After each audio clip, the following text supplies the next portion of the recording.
topic, if there is such a thing, for today is choosing your own greatness, or being a no-limit person, taking charge of your own life. Something I really believe, that you are the sum total of all of the choices that you've made up until now. And anything about yourself or your life that you don't like or isn't working or isn't mobilizing you is to be looked at in terms of, can I grow? Rather than, why did I do it, or isn't this wrong? See, the two ways to motivate yourself are deficiency motivation, which says, where I am I don't like. I don't like what I've done. I don't like the fact that I can't do this well or I can't do that well. So I will list these things in my own repertoire, and then I will be constantly trying to repair those deficiencies, always assuming that I'm deficient, that there's something wrong with me, and I'm trying to fix it. And when you do that, you spend your whole life doing that. And you never arrive, because your life becomes a series of trying to get someplace else. And it is, if you follow that, if you live that, if you behave that, then what happens to you is you become a person who will always suffer from this disease called more. You always have to have more. Because whenever you are getting where you want to go, let's say you want $100,000 in the bank, and you work, and you struggle, and you deny yourself, and you do all of those things, and you finally you get there, and here you are, you got $100,000 in the bank. All of this stuff over here is, of course, your life, and that is all you know. That's what you know how to, that's how you are. That is your being. That is your way of being. So that when you do get here, what you will do is say, this is not enough. A no-limit person is never operating from deficiency or from lack in their life. They're never saying, I don't have enough. You see, you're never going to get enough. You already are everything. You're everything that you need. Think of it for just a moment. Everything that you need to have total bliss, perfection of your life, you already are. You already have it. You came into this world with nothing. That's how you're going out. And the time that you have here, what you have is your uniqueness, your specialness, and you don't need anything else. Now think on this.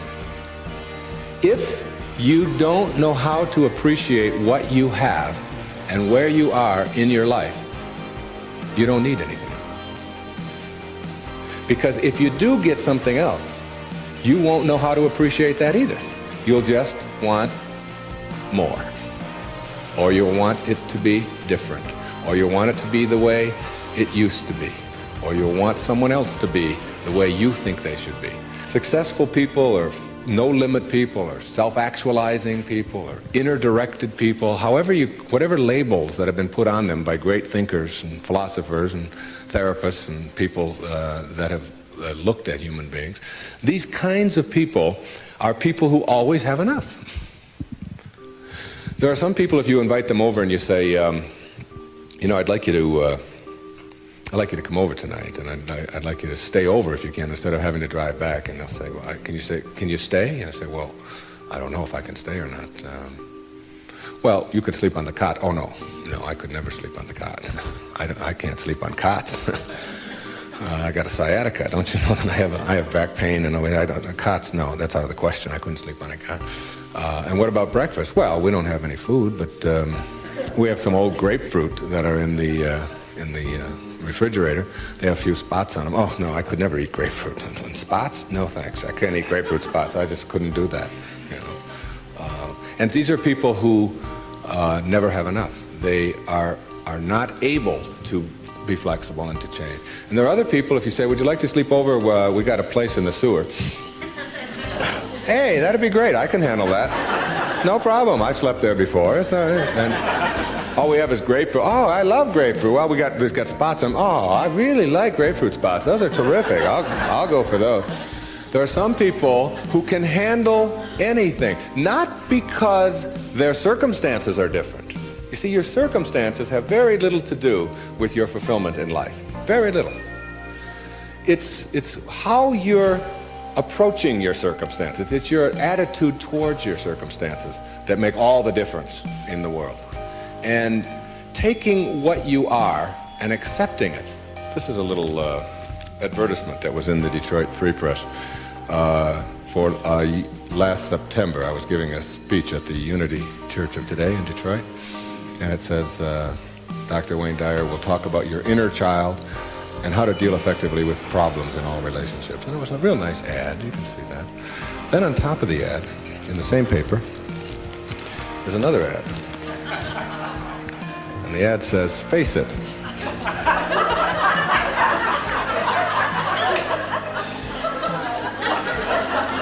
Right on top of my ad, there's no hiding from hair loss. And they got a picture of a guy with a box over his head. And they have a before and after guy there.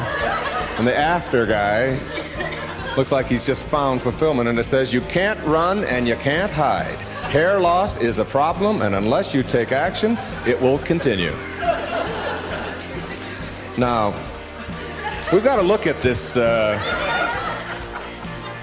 in terms of what I can do with this and how I can handle this. See, my daughter helped me with being bald a long time ago. She said, Dad, you're not really bald. Don't think of yourself that way. She said, you're just about this much taller than your hair. That's all. It's sort of a nice way to look at it, too. I just sort of outgrew my hair, sort of transcended my hair, if you will. All right? No limit people are human beings who take what they are and accept it, and don't tell themselves that somehow they're deficient because of anything about themselves. This is a very crucial concept for me and for virtually all of us. It's this idea of taking your life in your own hands and being the kind of person that you choose to be, and understanding that everything that comes your way is an opportunity, is a blessing. And it wasn't until I learned how to celebrate virtually everything that came my way that I was able to transcend it.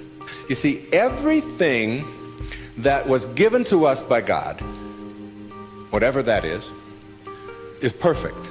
No one can deny the mountains are perfect, and the rivers are perfect, and the birds are perfect, and the hippopotamuses are perfect, and so on. This is just what was given to us. Everything else that you have on our planet, that we have on our planet, comes about as a result of thinking. Thought makes it so. All right? This microphone comes about as a result of thinking. Somebody imagines it. Somebody then tells somebody else about it, and it creates it. The dress that you're wearing, this shirt that I'm wearing, the shoes that you have, the stage, these cameras. Everything that you see that wasn't given to us was created by man as a result of the way that we think. So what gets inside of us as a cell comes about as a result of the way that we choose to think in our lives. Very important principle to understand, because once you get a hold of thinking, and that it creates everything that you have in your life, you can change and make it as absolutely perfect as you want it to be, because thought makes it so. Creative visualization is what we're talking about here. The imagery, or the image that you have of anything in your life, is really like mental behavior. It's like going out and practicing. If you go out and practice with a basketball, shooting free throws over and over again, that's physical practice. Imagery is mental practice. It's mental behavior.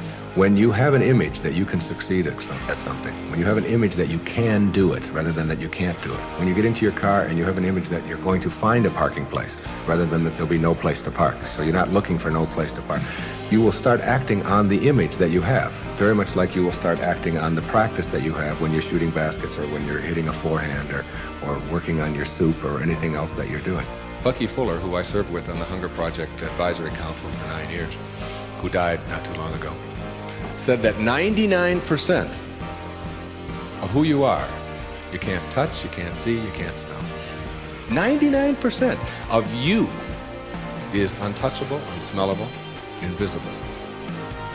It is what Ken Kai's is called your conscious awareness. It's what looks out behind those eyeballs. What is that? It isn't cells. It's some kind of conscious awareness that you are. And make no mistake about it, you've occupied a whole lot of bodies already. Now, this is not reincarnation talk. Although, I don't know about this reincarnation. People ask me if I believe in it. I said, well, I taught in a junior high school in the inner city of Detroit for 4 years. And I saw those dead bodies come to life every day at 3 o'clock. So I believe in reincarnation, all right?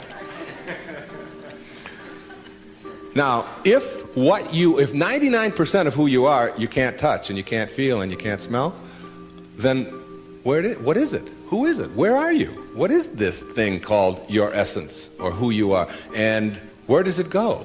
Now think of this. You were in a body. I have a little baby girl who's 11 months old. And we were all in a body that size. Well, it's only a body about this big. Got fingers only this long. You know? Got tiny, tiny little parts all over the place. I mean, she's only this tall. Now, is that her? Is that her essence? Because I have other children who are much older, and I am much older than that, and I can remember being 3 and being in a different body. Still me, still my essence there, different body, totally different, doesn't even look anything like when I was 11 months old. And then I was 13 and had a funny body at 13, but still my essence was there in a whole new body. Hairs growing all over the place that I didn't understand, all kinds of things happening to it, you know. Then hairs falling out of it later on, you know. Looking at those hairs that fall out and say, what held it in yesterday? You know, I don't know. I don't even understand that, okay? And so it's like who I am has been in many, many bodies already, all right? And that essence, you see, everything on our planet that is alive can never die. It can never die.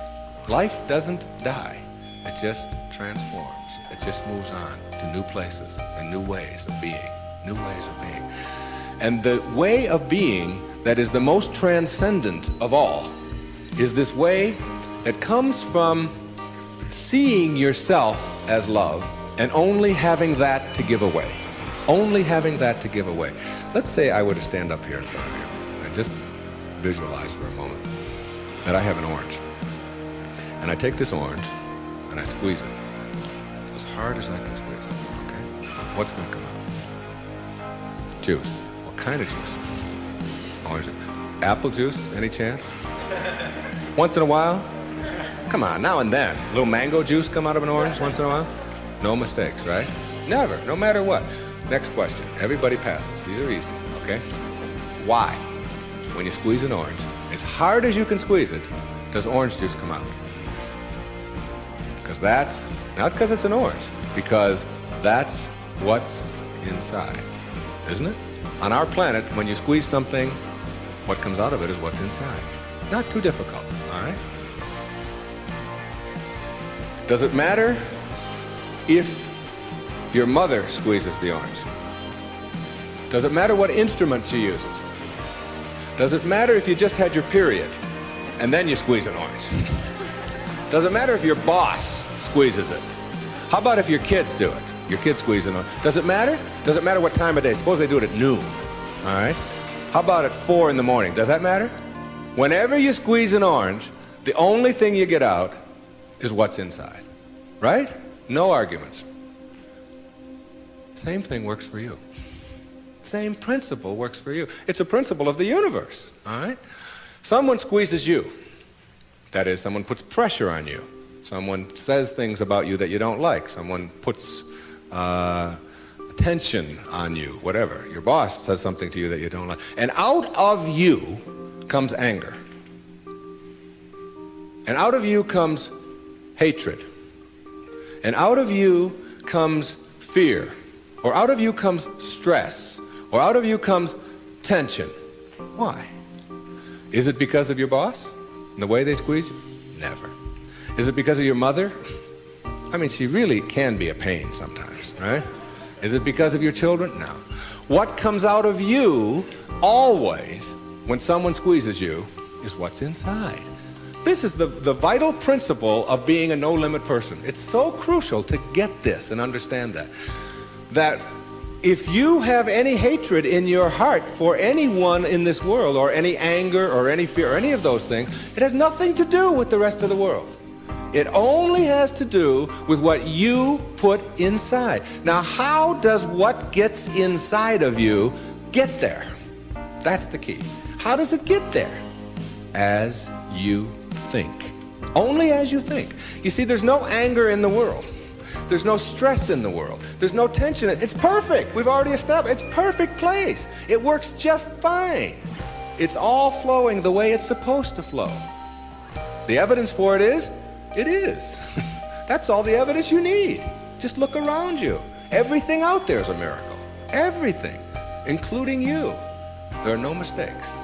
It's all perfect. And everything that happens to you in your life, whether it's a trauma, whether it's a disease, whether it's somebody treating you in a certain way, there's a lesson in all of it.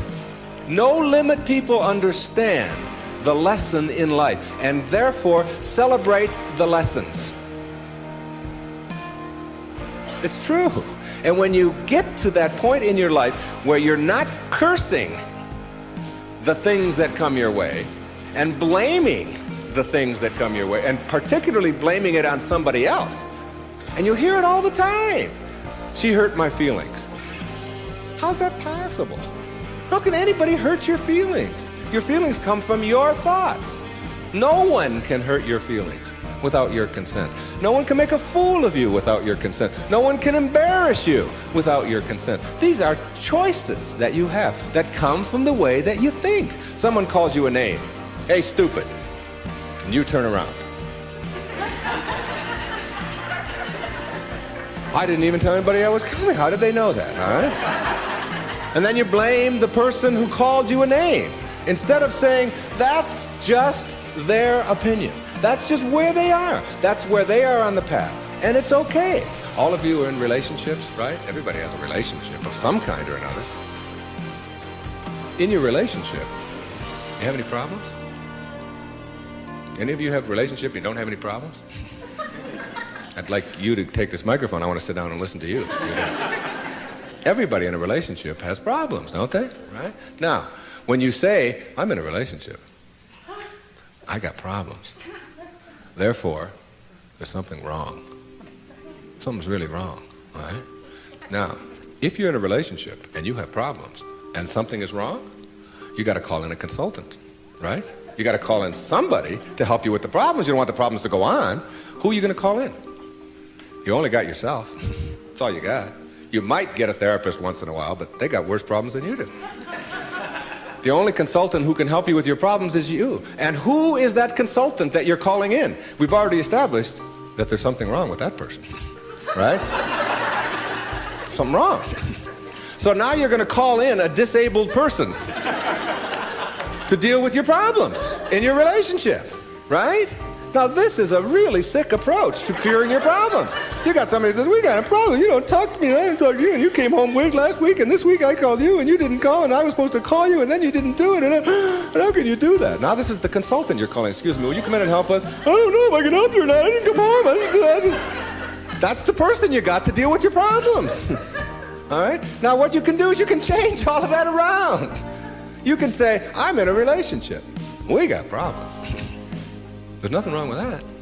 That's the way things are, you know. My problem is that you are different than I am. And you think differently than I do. And you behave differently than I do. And you smell different than I do. And you have all of these attitudes over here that I don't have. Nothing wrong with that. That's the way it is. When two people get together in a relationship, you don't have two people becoming one. If you do that, then what you end up with are two half persons. Who wants a half a person in a relationship? You always are single. Even if you're married and and involved in a relationship forever, you're still always single. You're still always you.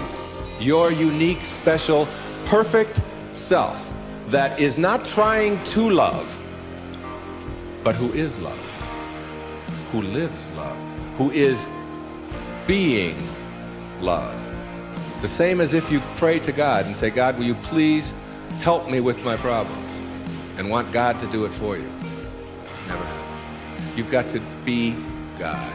not be afraid to carry God around inside of you. If you want to get healed, you have got to understand that you're not going to get healed if you are asking someone else to heal you. And ask any doctor that you know, any surgeon particularly, who's taking somebody into surgery, and ask them which person has a better chance of living, of surviving, say, serious surgery. Is it the one who has a will to live, or is it the one who's just given up? And the surgery and the cases are exactly the same, all right? But the person who has that will, which we can't define, you can't go out and get a bucket full of will and bring it in there. It's an attitude, it's an approach, it's a belief, all right, that you can do something. And when you have that belief about yourself, then, you know, you've got so much better opportunity to be well in your life. And a belief is everything. I don't know if you've ever thought of that. I watched a little girl, 5 years old, learning how to swim. And she's holding on to the edge of the pool, and she wants to get over here to the steps. And it's just 5 feet or 6 feet, and she'll let go, and then she'll hold on again. And she'll let go, and she'll hold on again. And finally, there comes a time when she lets go and goes for it. Okay, you've seen this with your children. You've seen, and what you ask yourself is, in the moment before that, when she was holding on, and then look at the moment afterwards. Does she have any different skills? What's changed? Yeah. The skills are. She didn't have any new skills. She didn't learn any skills in that second. What she has is a belief that she can do it. And when you believe it, when you really just believe that you can do it, that's what allows you to swim. And when you think about it now, do you know how to swim? Yeah, so when you dive into the water, you don't think about that. You just know when you dive into the water, you can swim. You don't have any necessary swimming skills or anything like that. Or when you get on a bicycle, you get on, you know that you're going to, unless you believe you can't, because you've never gone out there and tried it and worked on it and done it. You told a story of a patient of yours who had that very problem, who said she didn't know how to ride a bicycle. Yeah, Gail, who came to me many years ago. And you know why she said she couldn't ride a bicycle? Because her mother wouldn't let her get on one. Cop out. Yeah, absolutely. And she had these beautiful big white teeth, and her mother had always told her you could fall and break your teeth, and I wouldn't want that to happen to you. So here she was now in her 30s, and telling me that she couldn't ride a bike, and she was in therapy. And I said to her, okay, let's go. She said, go? Where are we going? I said, well, I've got a bicycle downstairs, and I'm going to show you how to ride a bike. I'm going to have you teach yourself how to do this. And she said, look, I didn't come here to pay you the kind of money that I'm paying you to have you teach me how to ride a bicycle. I came here to find out why I can't. I said, oh, well, you're going to need another 30 seconds of therapy, easy, okay? The reason you can't is because you never got yourself on a bicycle. And until you do, you never will know how, and you just believe that you can't. Oh, that's the end of that. There's no more to talk about that. Now, what we have to do is get you to get out there, and we went downstairs, and it was a woman's bike, and I've helped a lot of people to teach themselves how to ride a bike. And what you do when you help someone to teach themselves how to ride a bike, because you don't teach anybody how to ride a bike, okay? Is you let them do it all themselves. You let them hold it, you let them balance it, you let them move with it, you let them put the pedal down and move it themselves, and you stand back. You say, no, when you're ready, you know, and then you move it, and you hold on for a second, then you put your foot back down, and you practice it and practice and practice that all yourself, you know, with just someone encouraging you, and before long, in just a matter of minutes, when I tell you it was minutes, and this woman had never been on a bicycle before, she rode like 2 blocks on a bicycle. She couldn't believe that she now had a belief. Being, to me, means seeing the greatness and the uniqueness in you and never letting anybody else convince you to the contrary. When people ask me, come on, you're always talking about being up and you're always positive and so on, you mean to tell me that you're always that way? I say, yeah, I really am. And it isn't because I'm out there doing something in an artificial way. It's an authentic response to my having gotten the junk out of me. And the junk is the way that I used to think, the way that I used to think. Think for a moment, if you can visualize right here, a clock, a big clock. And the hands on the clock go from 1 to 12. The clock starts right out here with the minute hand, and it goes over towards the 3, the hour hand, minute hand. And that's the time in your life when you are moving away from yourself, from your true self. That's the time when you are trying to put other people down, trying to prove that you're bigger and better than somebody else, trying to make yourself right all the time, as opposed to being with somebody else. It's like you're moving away, and a lot of people spend a lot of time moving away from their true self, because your true self is this little child, is this beautiful little child inside of you that has only love and acceptance for everything in the world. and no dis-ease, no absence of ease. You move away towards the 3, and then you move down here this way, and you're still moving away from yourself until you hit the 6. The 6 is the point in your life, symbolically, metaphorically here, when you are the furthest away from yourself that you can be. It's the low point in your life.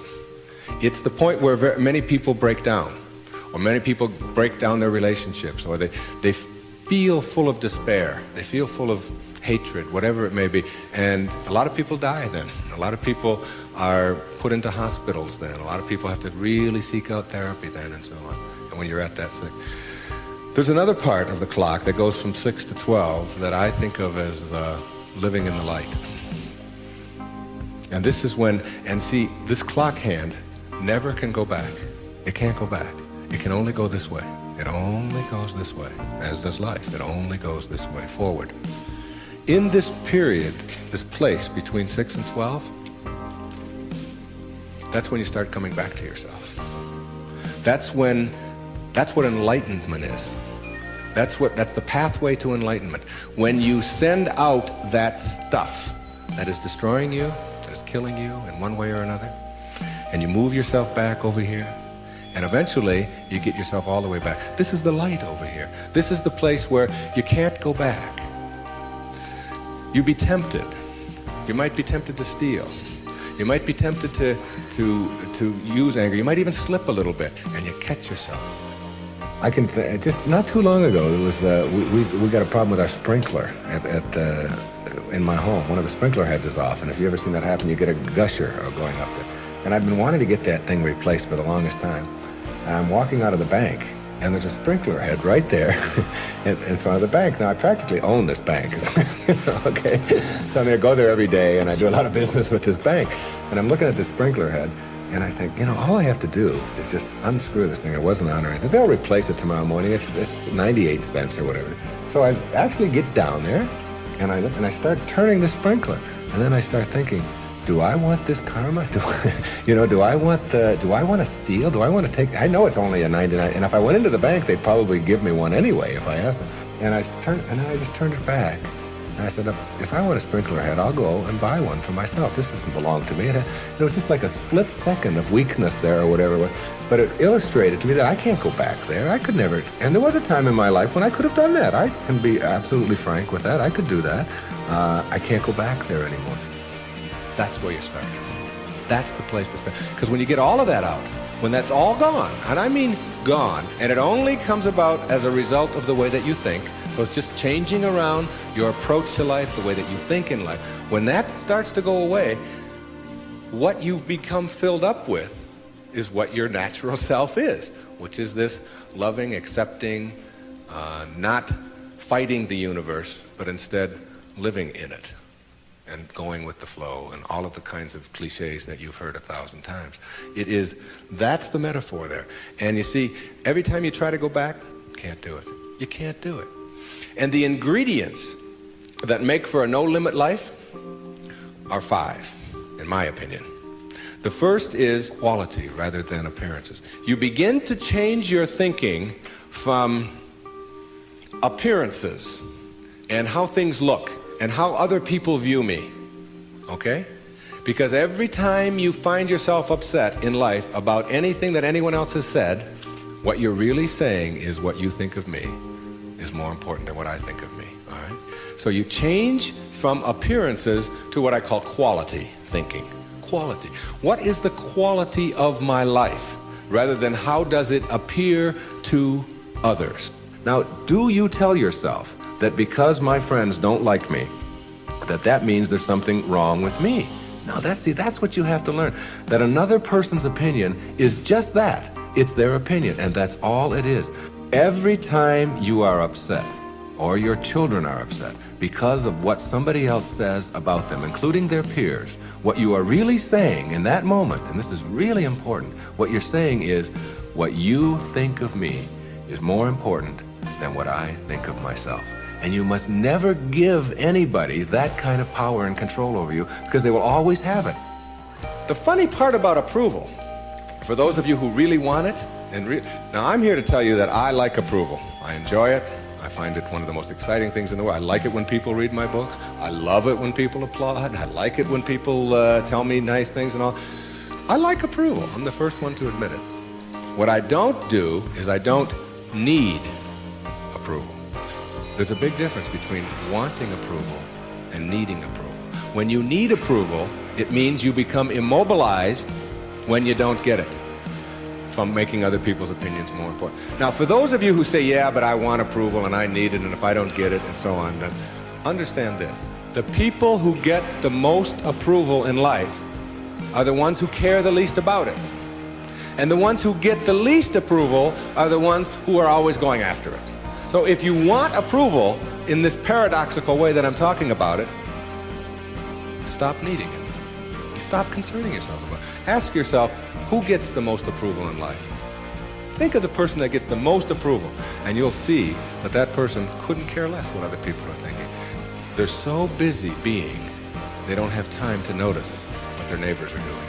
Thoreau said this. He said, if you advance confidently in the direction of your own dreams and endeavor to live the life which you have imagined, you will meet with a success unexpected in common hours.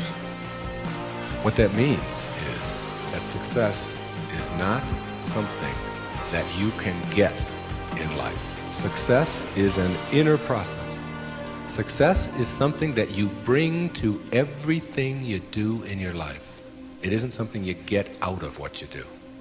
And when you get that, and you learn how to get the junk out, and advance confidently, doing what makes the most amount of sense to you based on your inner signals and the one issue of morality, which is you never interfere with anybody else's right to do the same.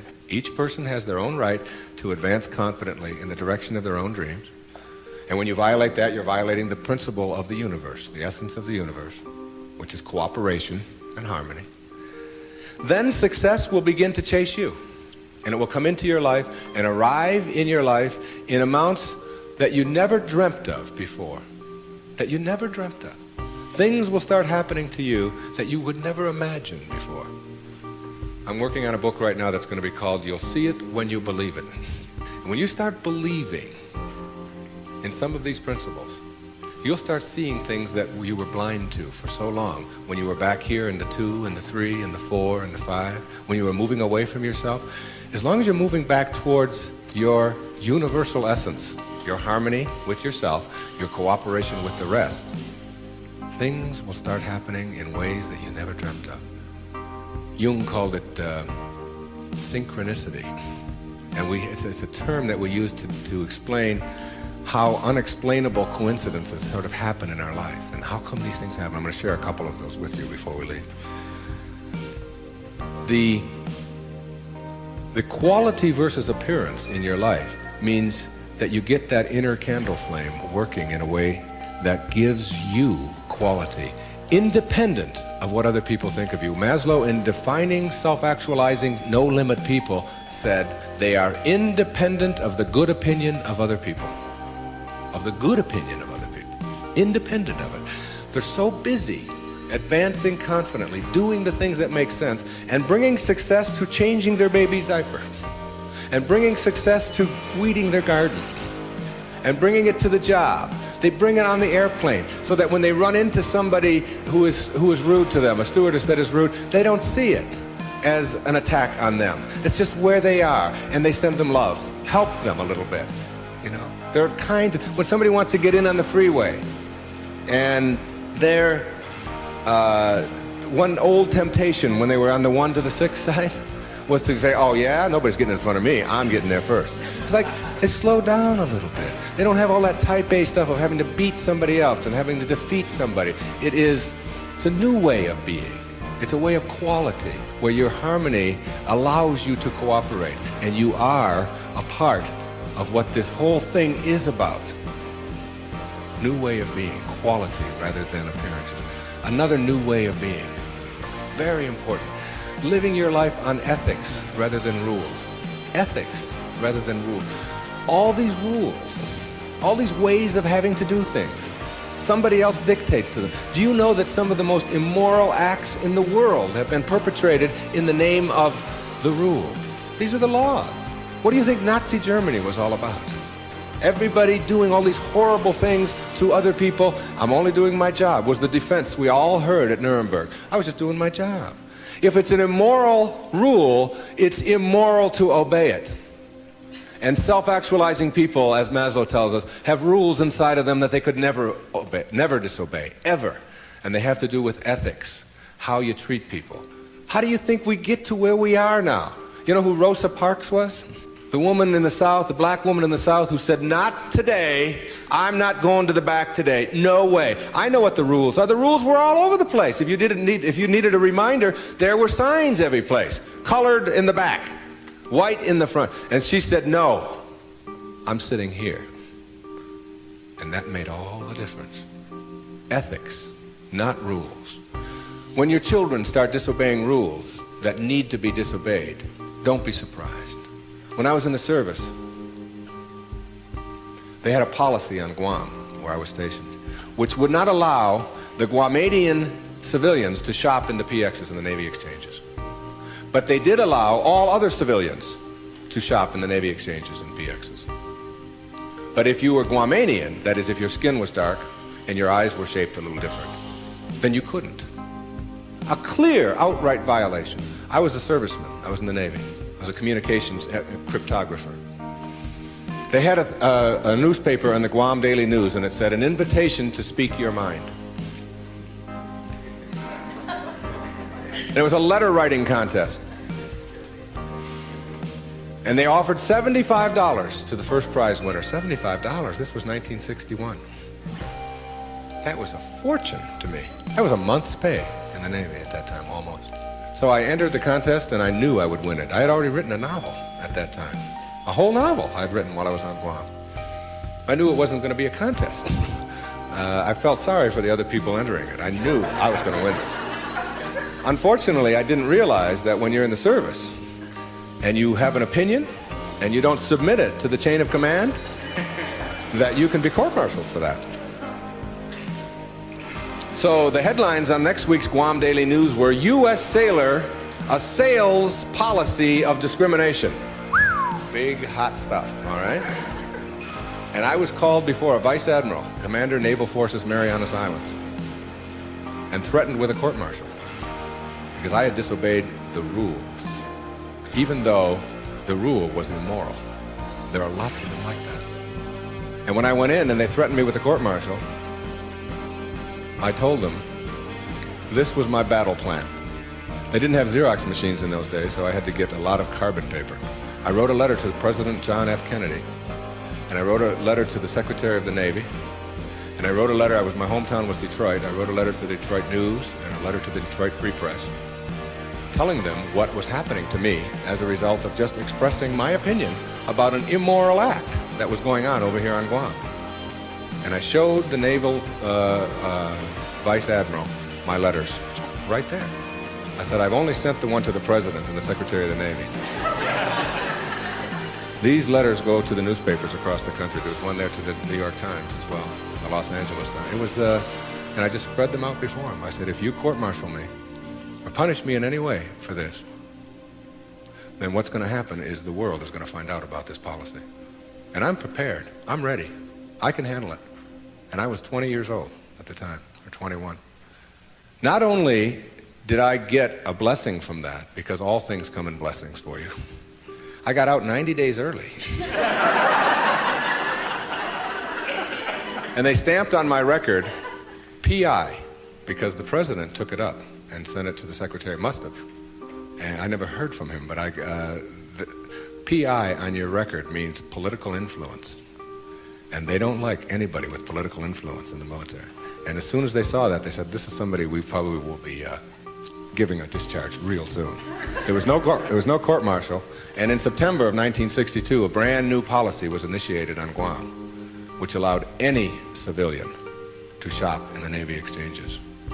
And it came about as a result of someone saying, these rules are immoral, and therefore it's immoral to obey them. New ways of being, ethics rather than rules. And when your kids want to know why, how come these rules are so stupid, how come we have to do this, encourage them to change them. My mother always did that. She would have to help me get out of the messes that I got myself into, because I did it in my impetuous youth. I would just, when they would say to me, what's more important, your job or school? I was just honest. I said, my job, of course. That's how I felt in those days.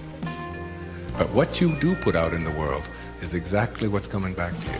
And if you find things coming back to you that you don't like and don't understand, don't ask yourself why these things are coming to you. Ask yourself what you're doing to make them come back to you. And when you start putting the responsibility on yourself, you'll start seeing dramatic changes. Dramatic changes. New way of being. Instead of ethics, instead of rules, ethics. Another new way of being. Instead of looking all your life for achievements and externals, try living your life on knowledge for the sake of knowledge. Knowledge instead of achievement. For the sake of knowledge. Being in a context in which you don't have to collect a lot of merit badges. You don't have to collect a lot of awards and other people's value judgments. That you go to school or you go out into the world or you read or whatever it is you do because it makes sense to you, not because of what somebody else is going to put on a transcript or where you're going to appear in a class list. We need to help our children to understand and value the importance of knowledge for the sake of knowledge and doing things that make sense rather than taking the easy way. Knowledge rather than always trying to achieve. We're in an achievement-oriented society, which tells us that we evaluate and judge a human being based upon how many achievements he has. But most of the people who get caught up in that trap and are always in this circle of trying to get ahead, trying to always get ahead, their reward for that almost always is higher blood pressure, ulcers, early deaths, and even things like cancer, we're beginning to find out, are related to the kinds of stresses that we have. And remember, it's a perfect universe. There's no stress in it. There's only people thinking stressful thoughts. And when you put that pressure on yourself to always achieve and get ahead of the other guy, you miss what it's really all about. There's nothing wrong with goals. It's falling in love with them that's the problem.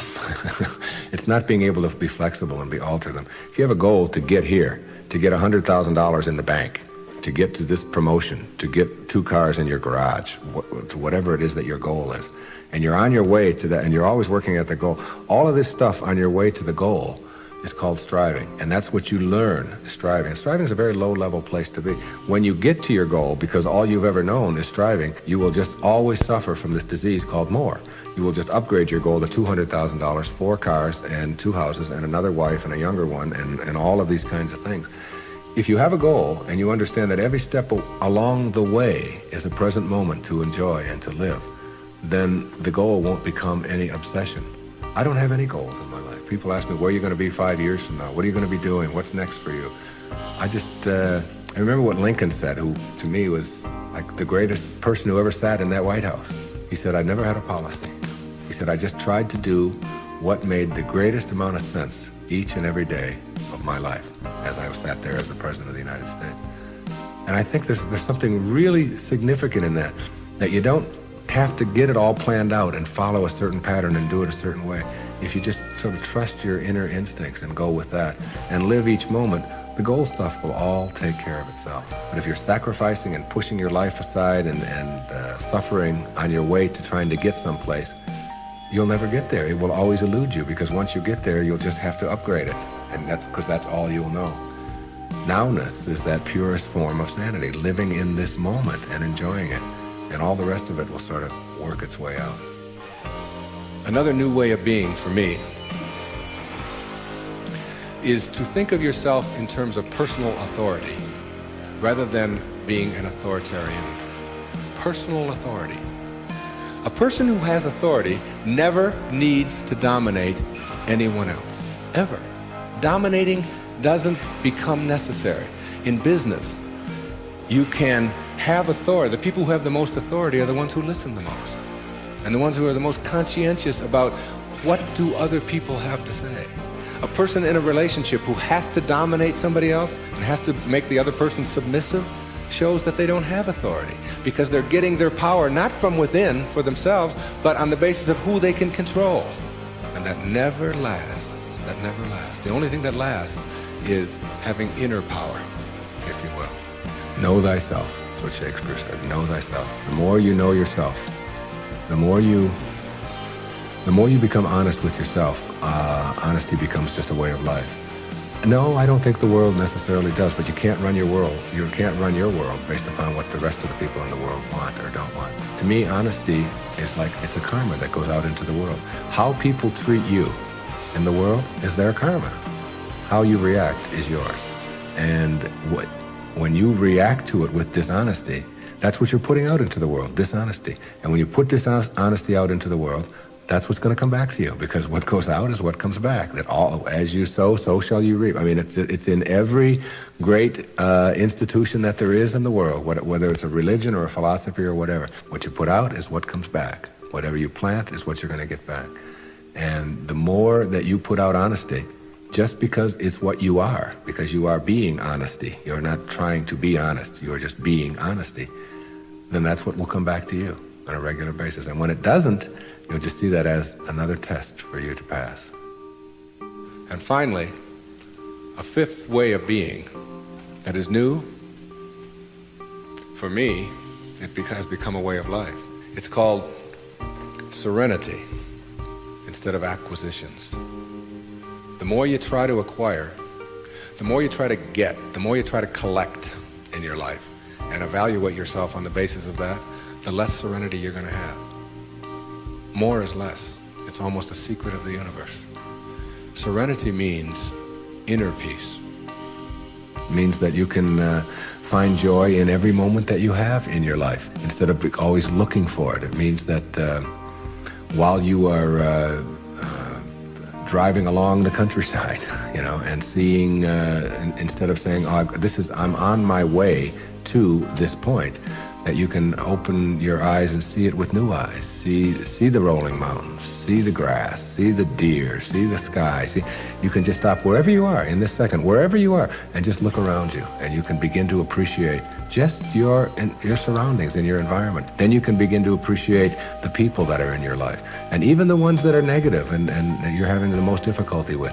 You can practice a new way of being with them, which is sending them love, sending them flowers, send them books, send them a tape, send them something, and just see what kind of reaction that you get. Super emotional health is just an attitude. An attitude is everything. I want to summarize these new ways of being and give you the most important ingredient on the path as we leave. I said that it's quality in your life to be focusing on rather than appearances, and it's ethics rather than rules, and it's knowledge rather than achievement all the time, and it's being personally an authority on yourself rather than authoritarian and trying to be dominating someone else or to be dominated, and serenity, which is the name of my little girl, my youngest daughter, Serena, rather than acquisitions and accumulations and trying to prove yourself that way. And when you get that serenity, which comes from the way that you think always, then you will replace all of the other junk that keeps you back here between 6 and 1 on that clock. And once you pass it, once you get past it, you'll never, ever be able to go back. Because the light, living in the light, is a way of being that if you're not there, you don't get it yet. But once you see it, and once it begins to take over your life, you can never go back. That is your purpose. Your purpose isn't to try to be loving. Your purpose is to be love, and only have that to give away. Well, but there's one other ingredient, and it's really crucial. Forgiveness is the vital ingredient on the path of enlightenment. And if you don't know how to do it, then practice sending out love. Take the person or the people that you're having conflict with, any place in your life, send them something. You don't have to even do it physically. Just send them something that comes from inside. And what's inside is how you choose to think. And if you can make that love and do that, and that is to me the test. Not whether you can love someone when they smell good, when they do everything that you're supposed to. But whether you can love someone who has sent you hate or anguish in your life and send it back. You don't have to forget. You don't have to go back. But you got to get it out of you because it is blocking you and holding you back. And when I said you'll see it when you believe it, all my life I had wanted to write fiction, a parable. 3-4 years ago, I decided to go off to Hawaii, to Maui, to Kaanapali Beach, and to write.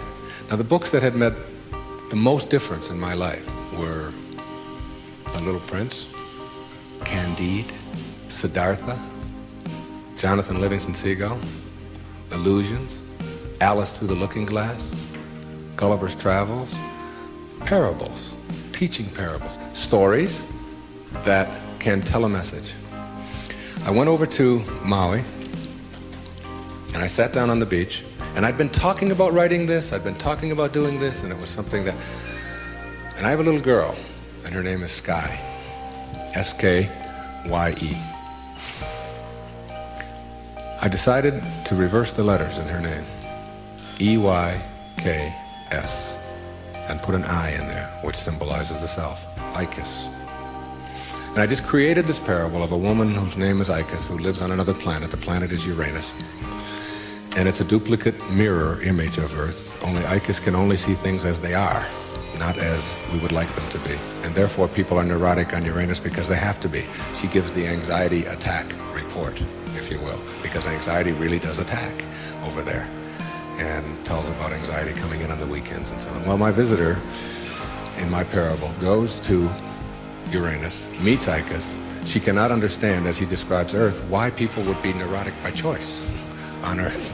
Why would anybody be unhappy or depressed or miserable when anxiety doesn't attack, and when elevators really don't scare you, and when if you want a complex on Uranus, if you want to give a complex to your wife, you go to the store and buy one. And she says, what happened? Well, my husband gave me a complex. And it's true. Whereas on Earth, if you have a complex, it's because you've chosen to have one. She can't figure it out, okay? So she comes here, observes our people, and begins to see the secrets of the universe, and gives us these secrets, talks to the top leaders in our field. And that was my parable, and I wrote it. She gives all of these wonderful secrets, some of which I've been talking about here today. But what I want to tell you is that my wife gave me a license plate, and the license plate says Icus, okay? It's a vanity plate. And I was pumping gas on Federal Highway in Fort Lauderdale, Florida. And a little man from Greece came up to me, and he said, what means this Ephies? Which is how you say that in Greek. And I said, well, that's just a word. It's my daughter's name spelled backward. It's a parable that I wrote. He said, no. He said, in Greek, that's a word. I said, what could that word be? He said, it means best wishes for all. You'll see it when you believe it. The great, big erroneous zone, the cosmic erroneous zone. If you get this one, you'll have it and understand it all. There is no way to happiness. Happiness is the way. God bless you, and thank you for being here.